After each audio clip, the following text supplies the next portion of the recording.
Academy for Social Change presents the Boston Tea Party. Your parents have always been fairly hands-off. They let you make your own choices and learn your own mistakes. Then one day, they start exercising some control over you. These new commands seem rather simple and harmless. Close the door softer, don't leave your backpack by the counter, etc. But the sudden use of power unsettles you. What's with the sudden shift? Shouldn't they at least ask for your input before making new rules? And how long is it until these new rules become more oppressive? American colonists found themselves in a similar situation with England. This fear of oppression and lack of representation created the perfect recipe for the Boston Tea Party. On December 16, 1773, colonists, many of whom belonged to the secret revolutionary group the Sons of Liberty, snuck aboard 3 ships employed by the East India Tea Company and dumped all their cargo of tea into the Boston harbor.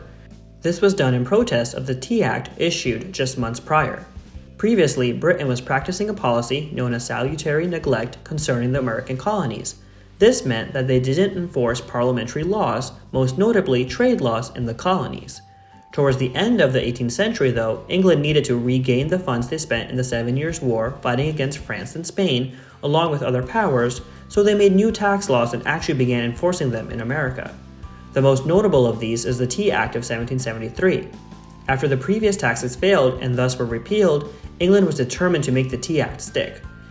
Even though the tea was now taxed, it was actually cheaper under the new act, while tea from the British-owned East India Tea Company was.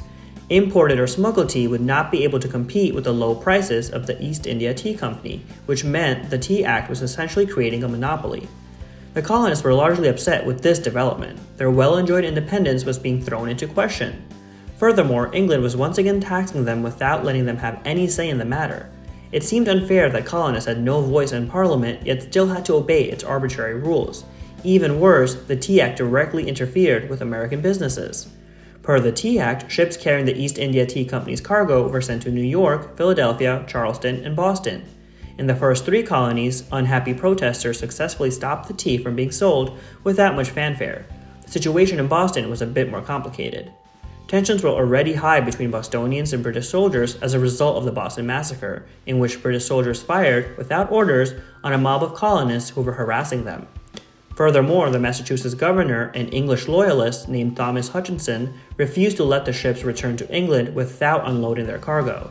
This couldn't be done, however, since members of the secret revolutionary group known as the Sons of Liberty had arranged for men to watch the ship, effectively preventing unloading. With the arrival of 2 more ships carrying the East India Tea Company's goods and the governor reconfirming his refusal to let the ships return, it was clear to the colonists something drastic needed to be done. On the night of December 16, 1773, colonists dressed as Mohawk Indians went aboard the 3 ships. They broke the crates carrying the tea thoroughly before casting them into the sea, determined to completely ruin the cargo. Despite this, only the tea, their containment crates, and a single lock were broken. The whole affair took a few hours, yet the colonists and British soldiers never even came to blows that night. The British response to the Boston Tea Party was sheer outrage. Very quickly, they passed what would later be known in the colonies as the Intolerable Acts. Much as the nickname implies, these acts were not well received.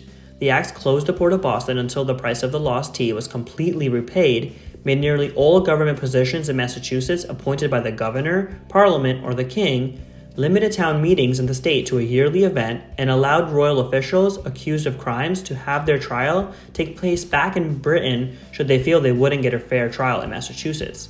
These intolerable acts, or coercive acts as they were called in Britain, were meant to punish the colonists for their defiance and make an example out of Massachusetts.